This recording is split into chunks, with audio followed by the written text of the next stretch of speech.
Call it a highly unusual coincidence. Two plane crashes locally today from the same airport.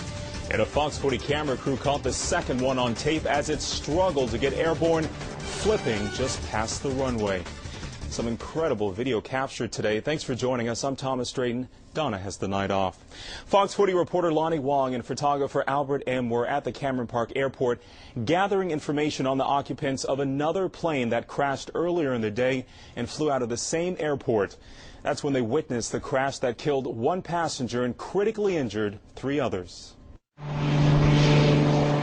We were randomly taking pictures of airplanes taking off and focused in on this single-engine 4-seat Beach Bonanza. But I realized something was wrong when it used up 2/3 of the runway without leaving the ground. There was a sigh of relief when it finally got airborne, but it became clear this was no routine takeoff. The wings began to wobble. Then it flopped on its belly. Oh no! It appears the propeller dug into the ground, flipping the plane on its top. Lydia Wallace was driving on a road next to the runway. And the nose hit right about here, and the whole plane flew up and landed right on top of it. It crumbled in the sky. It crumbled. Bystanders got to the wreck right away. Walter Helm lives near the end of the runway and helped get the pilot and front seat passenger out. They were beat up pretty bad. They asked to help me get me out, and they were hanging by one was hanging by their seatbelt, and there was gas on them. Emergency crews arrived at the scene minutes after the crash. They found one person unresponsive and another trapped inside.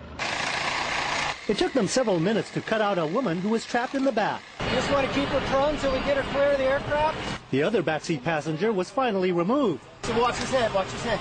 But he apparently didn't respond to life-saving efforts by fire crews. The survivors were taken to 3 area hospitals. The plane is registered to a Walter Norwood, who lives in Las Vegas and apparently runs a company called Aero Metals. FAA investigators will now review any visual evidence of the crash. This is not an easy airport to fly in and out of. Stu Wilson has been a pilot for 42 years. He says heat causes a loss of engine performance at this altitude, not good when the plane is fully loaded. He believes the pilot couldn't get enough airspeed for his plane to climb. He pulled the nose up when he ran out of runway in a last attempt to get it airborne.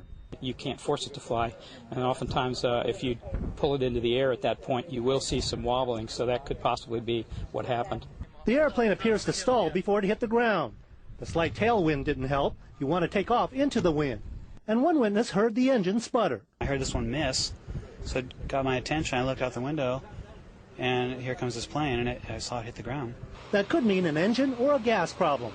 The pilot was one of the survivors and will provide key evidence if he remembers what happened due to his injuries.